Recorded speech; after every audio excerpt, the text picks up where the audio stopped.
All right, today we're going to talk about another mental skill that I think can help you make more effective decisions in your fitness and bodybuilding journey. We're going to talk about values today, what they are, what they aren't, and how you can apply them.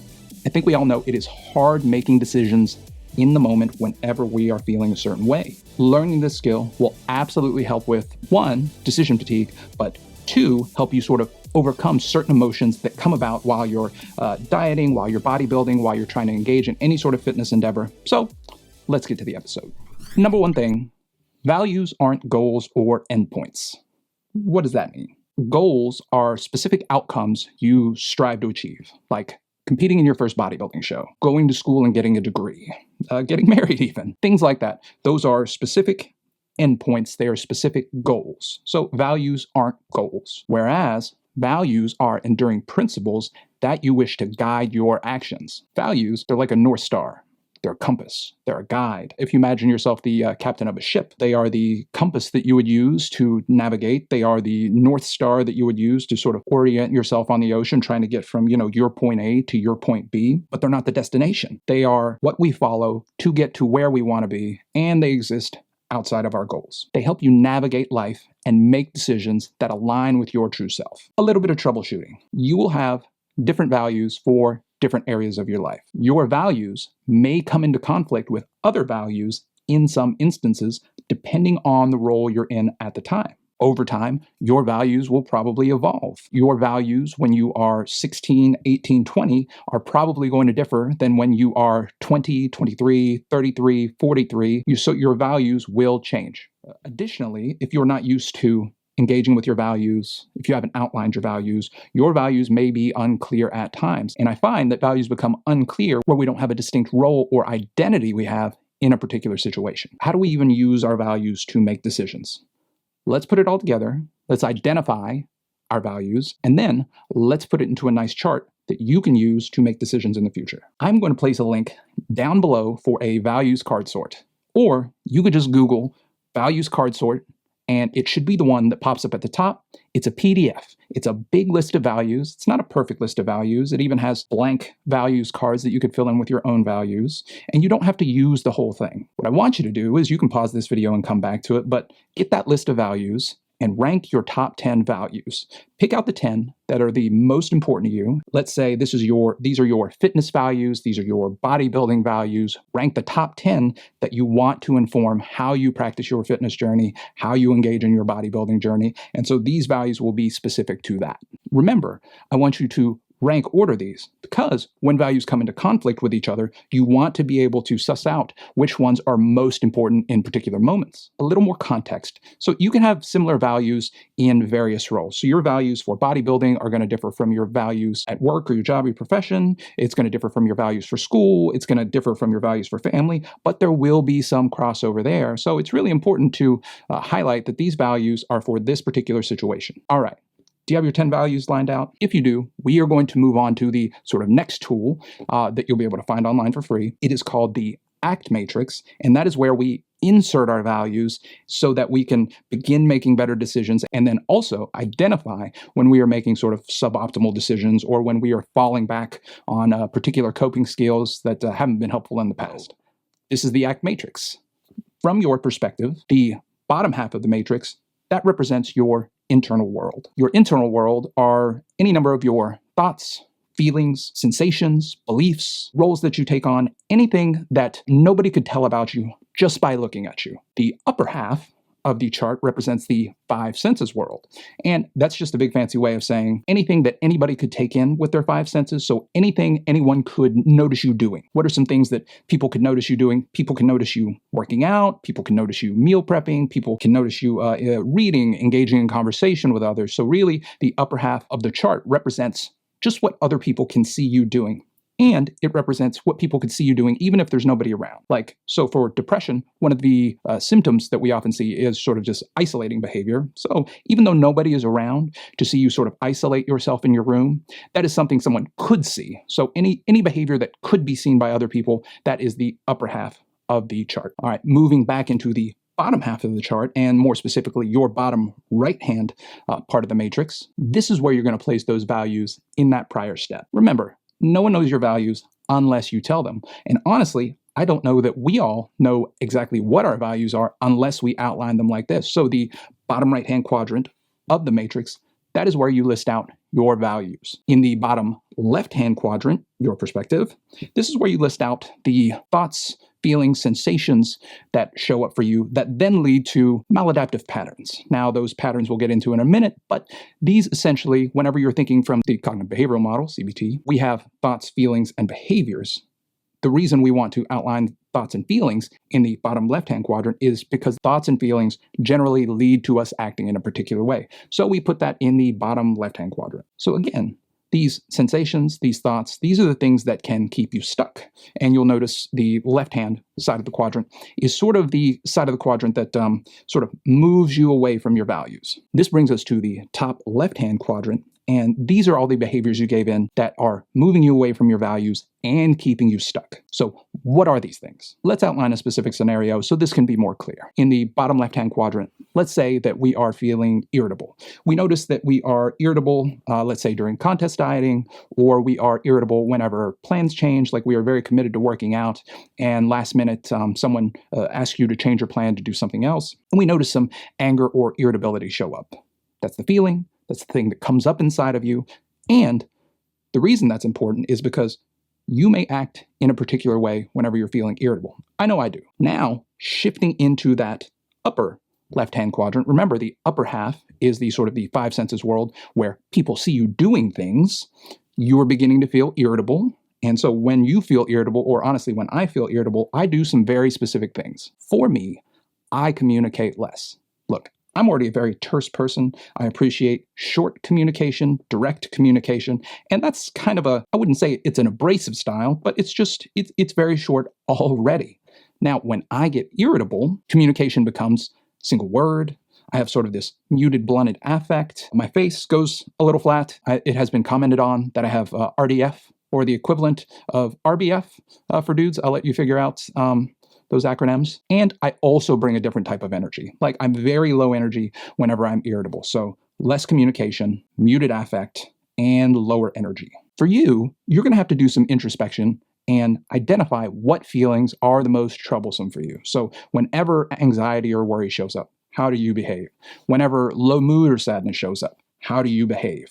Whenever irritability or anger shows up, how do you behave? This is just my pattern with communication and how I engage, and I've identified it myself. And so hopefully, if you can identify the patterns in yourself, you can make this matrix much more applicable to you. All right, so we have our bottom left-hand quadrant, top left-hand quadrant. We've identified that sometimes when I'm irritable, I communicate less, I have blunted affect, and my emotionality goes down. It's just, sort of flat. Now what we do is we move back to the right-hand side of the matrix, and you remember those values? We take those values and determine behaviors that are congruent and aligned with those values that we can do instead of what we normally do whenever we're feeling irritable. Bottom right-hand quadrant, we have our values. Top right-hand quadrant, we have the adaptive or behaviors that are more aligned with our values that we want to replace these coping mechanisms that we have in the top left-hand quadrant. So just for me, here is a list of my values in terms of bodybuilding. There's crossover in other areas of my life, but I just wanted to give you all an idea of what yours could look like and what mine looks like for bodybuilding. So that number one, WCJT, stole that from the Stoics. These are really honestly meta values for me. They sort of undergird all areas of my life, and I try to engage in activities and things that I do with these in mind. So WCJT, wisdom, courage, justice, temperance. And then moving down the list, you see things like challenge. Bodybuilding is a challenging sport. I want to engage in things that are challenging, not for myself, but to also have my boys see me engage in challenging things. Challenge is important to me. Additionally, another value, balance. I value balance because, bodybuilding or engaging in bodybuilding is a role that we take on in life. I also have more important roles or roles that I prioritize over bodybuilding. So my role as a husband, as a father, as a professor, as a therapist, these are roles that are important in my life, and I have to find balance with bodybuilding and fitness and these other areas. Mindfulness, I want to be present or as present as I can, be in contact in the present moment, because whenever we think about pathology, you have sort of regret and worry, sort of the dichotomies of depression and anxiety. And so I want to be very aware of where my attention is. And if it's in the past or if it's in the future, I want to try and get grounded in the present, in my five senses, because I find that if you are present and focused, you're probably going to feel less distress about any situation in particular. Number 5, purpose, to have meaning and direction in my life. I think that's sort of self-explanatory. I enjoy bodybuilding. I enjoy making these YouTube videos. These things give me purpose. Now, rationality, I like my life to be guided by logic and reason. And then lastly, in terms of bodybuilding, compassion, one for myself and then for others, is an important value for me. Now, compassion by this definition, I mean, you can look it up and find your own definition, but this is having a deep concern for others and their well-being and being willing to act on that concern. Also, this is the value that we are going to identify and sort of create a behavior around for my matrix, and maybe you can find a value that you want to utilize in your matrix. So for me, compassion, I want to be willing to sort of lean into that value whenever I'm feeling irritable. After you've identified the value that you want to utilize, you have to ask yourself, and I'll ask myself, when I'm feeling irritable, anxious, depressed, what actions will move me towards being more compassionate to others and myself? For example, as I said above, whenever I'm feeling irritable about anything in particular, whether it's a schedule change or, I'm pretty low on calories.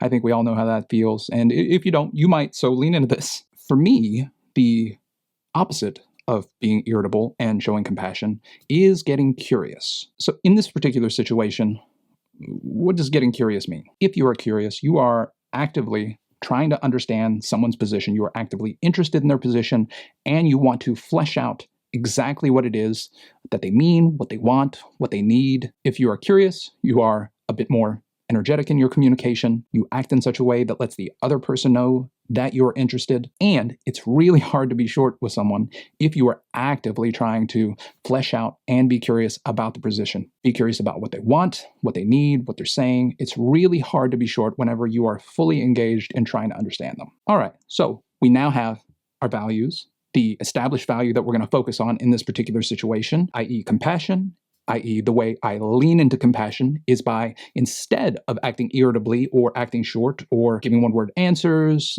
speaking in muted affect, instead of doing all those things, my behavior, the thing that I want to do, the thing that I try to do and fail on certain occasions, because you will fail. This matrix isn't going to make you infallible or anything like that. It's just a nice guide to have for, one, identifying the patterns that we want to sort of break, and then the alternative behaviors that we want to engage in, which is a powerful psychological tool that I don't think we all lean into. Like in psychology, it's really like, I feel like people have the impression that you go in and you try and work on being less of something. Try to stop doing something. And there's less of a focus on what are you going to replace that thing with. And so that's what this matrix outlines and makes really easy. It outlines the alternative behavior that we are going to engage in. Alrighty, so we've established our values, bottom right-hand quadrant, bottom left-hand quadrant. We've established the thoughts, feelings, and sensations that make us act sort of in ways that we don't want to act. The top left-hand quadrant of the matrix sort of identifies those behaviors. For me, it is, being short with someone in my communication, acting in ways that signify that I am feeling irritable. And for you, it's going to be something different. You may act different ways when you're irritable or when you're anxious or when you're feeling down. We've also identified the alternative behaviors and values that are connected and the ways in which we want to act. Once we've identified and practiced those things enough, sort of the behaviors that are linked with our values, we can start developing sort of shorthand for those things to make engaging in those behaviors a lot easier. So in the ACT matrix, and in ACT, acceptance and commitment therapy in general, a shorthand that we like to use is, are you moving towards your values or away from your values? If you're moving away from your values, what actions can you do? What actions have you identified that can move you towards your values? So that is a really nice shorthand. So I have a question for you. What actions can you do right now to move you towards your values? You're obviously a person who values psychology, fitness, and bodybuilding. So I'll give you a hint. Google Values Card Sort. Download that PDF. Additionally, you can find a copy of the ACT Matrix by Googling ACT Matrix PDF. Rank order your top 10 values for fitness or bodybuilding. You can do this for other areas of your life, but this is a psychology, bodybuilding, fitness channel, so do it for that. Put those values into the ACT matrix that you download. I'd recommend printing it out and writing it down so that you can post this somewhere later. Like you can post it on your fridge, you can post it on a mirror, some place that you can see it frequently and in your mind engage with it. Then you're going to have to do some more introspection and see what sort of behaviors and actions sort of cause you to have negative interactions with people, cause you some sort of distress or dysfunction in various other roles of your life. After you identify the sort of behaviors that you want to break, the behaviors that move you away from your values, sit with it for a little bit. See what feelings sort of are holding those behaviors up. Is it worry? Is it low mood? Is it distress? Is it irritability like myself? Like figure out what feelings are holding up those types of behaviors. Put that into your ACT matrix. So now you have your values, the behaviors you want to engage in, your thoughts, feelings, sensations that cause you to behave in problematic ways, and something I didn't highlight whenever we were engaging in all this, at the center of your ACT matrix right here, that is you noticing. And that's probably honestly the biggest part about this. Like you can outline all these things, but if you don't bring awareness to your values, if you don't bring awareness to your thoughts and feelings, you're never going to be able to break particular patterns or engage in new ones until you bring your attention and awareness to these things.